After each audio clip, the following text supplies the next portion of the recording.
Praise the Lord दोस्तों, आशा करते हैं कि आप प्रभु में आनंदित होंगे। प्रभु के प्रियो, दानियल की पुस्तक 6वीं सेंचुरी बीसी में लिखी गई पुस्तक है, जिनमें यहूदियों में से कुछ लोगों को गुलाम बना करके नबूकदनेस्सर अपने राज्य में लेकर आए थे, जिनका नाम था दानियल और उनके कुछ मित्र। दानियल की पुस्तक की शुरुआत नबूकदनेस्सर के स्वप्न से ही होती है, जहाँ पे नबूकदनेस्सर एक स्वप्न देखते हैं और वो स्वप्न उन्हें अत्यंत व्याकुल कर देता है। और स्वप्न इस प्रकार से है, जब आप दानियल की पुस्तक 2 अध्याय निकालेंगे तो आपको समझ में आएगा। अपने राज्य के दूसरे वर्ष में नबूकदनेस्सर ने ऐसा स्वप्न देखा जिससे उसका मन बहुत ही व्याकुल हो गया और उसको नींद न आई। तब राजा ने आज्ञा दी कि ज्योतिषी, तंत्री, मंत्री, टोनहे और कसदियों को बुलाया जाए ताकि वे राजा के स्वप्न बताएं और उसका अर्थ भी बताएं। तब राजा ने उससे कहा, मैंने एक स्वप्न देखा है, मेरा मन व्याकुल है कि स्वप्न को कैसे समझूं। तब कसदियों ने राजा से अरामी भाषा में कहा, हे राजा, तू चिरंजीवी रहे, अपने दासों को स्वप्न बता और हम उसका अर्थ तुझे बताएंगे। राजा ने कसदियों को उत्तर दिया, मैं आज्ञा दे चुका हूँ कि यदि तुम फल समेत स्वप्न को न बताओगे तो तुम टुकड़े टुकड़े किए जाओगे और तुम्हारे घर फुकवा दिए जाएंगे। पर यदि तुम फल समेत स्वप्न को बता दो तो मुझसे भांति भांति के दान और प्रतिष्ठा पाओगे, इसलिए तुम मुझे फल समेत स्वप्न बताओ। उन्होंने दूसरी बार कहा, हे राजा, स्वप्न तेरे दासों को बताया जाए और हम उसका फल समझा देंगे। राजा ने उत्तर दिया, मैं निश्चय जानता हूँ कि तुम यह देख कर कि राजा के मुंह से आज्ञा निकल चुकी है, समय बढ़ाना चाहते हो। इसलिए यदि तुम मुझे स्वप्न न बताओ तो तुम्हारे लिए एक ही आज्ञा है, क्योंकि तुमने गोष्ठी की होगी कि जब तक समय न बदले तब तक हम राजा के सामने झूठी और गपशप की बातें कहा करेंगे। इसलिए तुम मुझे स्वप्न बताओ, तब मैं जानूंगा कि तुम उसका फल भी समझा सकते हो। कसदियों ने राजा से कहा, पृथ्वी भर में ऐसा कोई मनुष्य नहीं जो राजा के मन की बात बता सके, और ना कोई ऐसा राजा या प्रधान या हाकिम कभी हुआ जिसने कभी ज्योतिषियों या तंत्री या कसदी से ऐसी बात पूछी हो। जो बात राजा पूछता है वह अनोखी है और देवताओं को छोड़कर जिनका निवास मनुष्यों के संग नहीं है, और कोई दूसरा नहीं जो राजा को यह बता सके। प्रभु के प्रिय, उन लोगों का ऐसा मानना था कि कोई नहीं है जो इस काम को कर सके। आज भी कुछ लोग अपने देवताओं पर इस प्रकार से भरोसा रखते हैं और उन्हें लगता है कि अब इसके बाद कोई नहीं है। पर प्रभु के प्रियो, वो सर्वशक्तिमान अद्भुत परमेश्वर है जो अपनी बातें अपने लोगों पे प्रकट कर देता है। 12 पद में इस प्रकार से लिखा है, इस पर राजा ने झुंझुला कर और बहुत ही क्रोधित होकर बेबीलोन के सब पंडितों को नाश करने की आज्ञा दे दी। अतः यह आज्ञा निकली और पंडित लोगों का घात होने पर ही था, और लोग दानियल और उसके संगियों को ढूंढ रहे थे कि वे भी घात किए जाएं। प्रभु के प्रियो, जब वो लोग नाश के लिए जा रहे थे उस समय वो लोग दानियल को ढूंढ रहे थे, क्योंकि दानियल प्रभु के दास थे। उसके मित्र लोग थे वो भी प्रभु के दास थे और वो प्रार्थना दुआ करने वाले लोग थे। तब दानियल ने अंगरक्षकों के प्रधान अर्योक से, जो बेबीलोन के पंडितों को घात करने के लिए निकला था, सोच विचार कर बुद्धिमानी के साथ कहा, और राजा हाकिम अर्योक से पूछने लगा, यह आज्ञा राजा को और उसकी उतावली के साथ क्यों निकली है।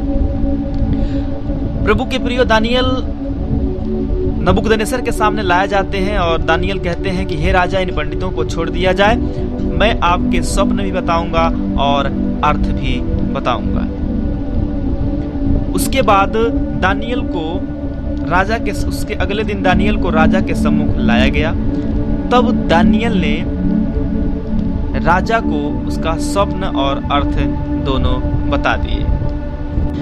पर प्रभु के प्रियो, जब राजा ने उसे सवाल किया, क्या तू सच में बता सकता है, क्या तुझ में इतनी शक्ति है, दानियल अपना क्रेडिट नहीं लिए, क्योंकि वो जानते थे मैं कुछ भी नहीं हूँ। उन्होंने बताया, दानियल ने राजा को उत्तर दिया, जो भेद राजा पूछता है वह न तो पंडित, न तंत्री, न ज्योतिषी, न दूसरे भावी बताने वाले, न तंत्री बता सकते हैं, परंतु भेदों का प्रकट करता परमेश्वर जो स्वर्ग में है, उसी ने नबूकदनेस्सर राजा को बताया है कि अंत के दिनों में क्या होने वाला है। तेरा स्वप्न और जो कुछ तूने पलंग पर पड़े हुए देखा वह यह है, हे राजा, जब तुझको पलंग पर यह विचार आया कि भविष्य में क्या होने वाला है, तब भेदों के खोलने वाला ने तुझको बताया कि क्या क्या होने वाला है। मुझ पर यह भेद इस कारण नहीं खोला गया कि मैं सब प्राणियों से अधिक बुद्धिमान हूँ, परंतु केवल इसी कारण खोला गया है कि स्वप्न का फल राजा को बताया जाए और तू अपने मन में विचार समझ सके। प्रभु के प्रिय, फिर दानियल राजा को उसका स्वप्न और अर्थ बताने लगे। उन्होंने कहा, हे राजा, जब तू देख रहा था तब एक बड़ी मूर्ति देख पड़ी, और वह मूर्ति जो तेरे सामने खड़ी थी वह लंबी चौड़ी थी, उसकी चमक अनुपम थी और उसकी रूप भयंकर था। उस मूर्ति का सिर तो चोखे सोने का था, उसकी छाती और भुजाएं चांदी की, और उसका पेट और जांघें पीतल की, और उसकी टांगें लोहे की, और उसके पांव और कुछ तो लोहे के और कुछ मिट्टी के थे। फिर देखते देखते तूने क्या देखा कि एक पत्थर बिना किसी खोदे आप ही उखड़कर उस मूर्ति के पांव पर लगकर जो लोहे और मिट्टी के थे उनको चूर कर डाला। तब लोहा, मिट्टी, पीतल, चांदी और सोना भी सब चूर चूर हो गए और धूप काल में खलिहानों के भूसे के समान हवा से ऐसे उड़ गए कि उनका कहीं पता न रहा। और वह पत्थर जो मूर्ति पर लगा था वह बड़ा पहाड़ बनकर सारी पृथ्वी पर फैल गया। स्वप्न तो यूं हुआ और अब हम उसका फल राजा को समझा देते हैं। प्रभु के प्रियो, उसके बाद दानियल राजा को उस स्वप्न का फल बताने लगे। उन्होंने कहा, हे राजा, तू महाराजाधिराज है, क्योंकि स्वर्ग के परमेश्वर ने तुझको राज, सामर्थ, शक्ति और महिमा दी है, और जहाँ कहीं मनुष्य पाए जाते हैं वहाँ उसने सबों को और मैदान के जीव जंतु और आकाश के पंछी भी तेरे वश में कर दिए हैं, और तुझको उन पर अधिकारी ठहराया है। यह सोने का जो सिर है मूर्ति का वो तू ही है। तेरे बाद एक और राज उदय होगा जो तुझसे छोटा होगा। फिर एक तीसरा राज जो पीतल का सा राज्य होगा, इसमें सारी पृथ्वी आ जाएगी। और चौथा राज्य लोहे के तुल्य मजबूत होगा। लोहे से तो सब वस्तुएं चूर चूर हो जाती हैं और पिस जाती हैं, इसलिए जिस भांति लोहे से सब कुछ कुचल जाती हैं, उसी भांति चौथे राज से सब कुछ चूर चूर हो जाएगा। तूने जो मूर्ति के पांव और उनकी उंगलियों को देखा, जो कुछ कुम्हार की मिट्टी के और कुछ लोहे की थी, इससे वह चौथा राज्य बटा हुआ होगा, तो भी उसमें लोहे का सा कड़ापन रहेगा, जैसे कि तूने कुम्हार के मिट्टी के संग लोहा भी मिला हुआ देखा था। जैसे पांव की उंगलियां कुछ तो लोहे की और कुछ मिट्टी की थी, इसका अर्थ यह है कि वह राज्य कुछ तो दृढ़ होगा और कुछ निर्बल होगा। तूने जो लोहे के कुम्हार की मिट्टी के संग मिला हुआ देखा, इसका अर्थ यह है कि उस राज के लोग एक दूसरे मनुष्यों से मिले जुले तो रहेंगे, परंतु जैसे लोहा मिट्टी के साथ मेल नहीं खाता, वैसे ही वे भी एक न बने रहेंगे। उन राज्यों के दिनों में स्वर्ग का परमेश्वर एक ऐसा राज उदय करेगा जो अनंत काल तक न टूटेगा और न वह किसी दूसरी जाति के हाथ में जाएगा, वरन उन सब राज्यों को चूर चूर करेगा और उनका अंत कर डालेगा, और वह सदा स्थिर रहेगा। ऐसा तूने देखा कि वह पत्थर किसी के हाथ के बिन खोदे पहाड़ से उखड़ा, और उसने लोहे के, पीतल, मिट्टी, चांदी, सोने को चूर चूर किया। इसी रीति से महान परमेश्वर ने राजा को बताया है कि इसके बाद क्या होने वाला है। ना स्वप्न में और न उसके फल में कुछ संदेह है। प्रभु के प्रियो, उसके सर जो सोने के थे, दानियल ने कहा, हे राजा, वो तू ही है। उसके बाद मेग्डो पश्चिम किंगडम सत्ता में आएगा। वो तुरंत करेंसी को चांदी में बदलेगा। उन लोगों की करेंसी चांदी की थी, और बाद में जो राजा आया वो पीतल का राज होगा। यानी ऐसा माना जाता है कि वो राज सिकंदर का राज था।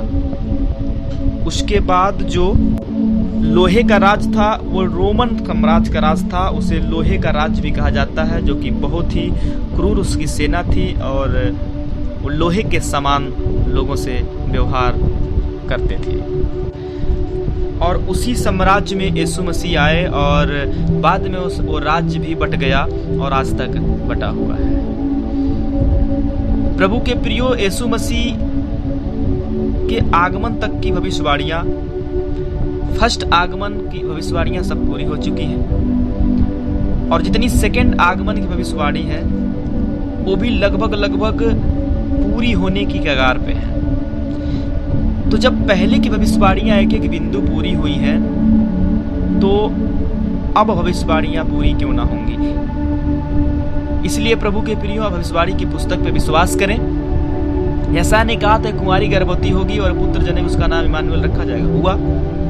और जैसा दानियल ने सपने का अर्थ बताया, नबूकदनेस्सर को जो सपना देखे थे, सारी बातें हुई। अब अंत के बारे में यीशु मसीह बता कर गए ऐसे ऐसे होगा, तो हो रहा है। इसीलिए सारी भविष्यवाणियों पे आप विश्वास करें क्योंकि यीशु मसीह आने वाला है। सो आशा करते हैं आप इस वचन से कुछ समझे होंगे। प्रभु आपको आशीष दे। जय मसीह की।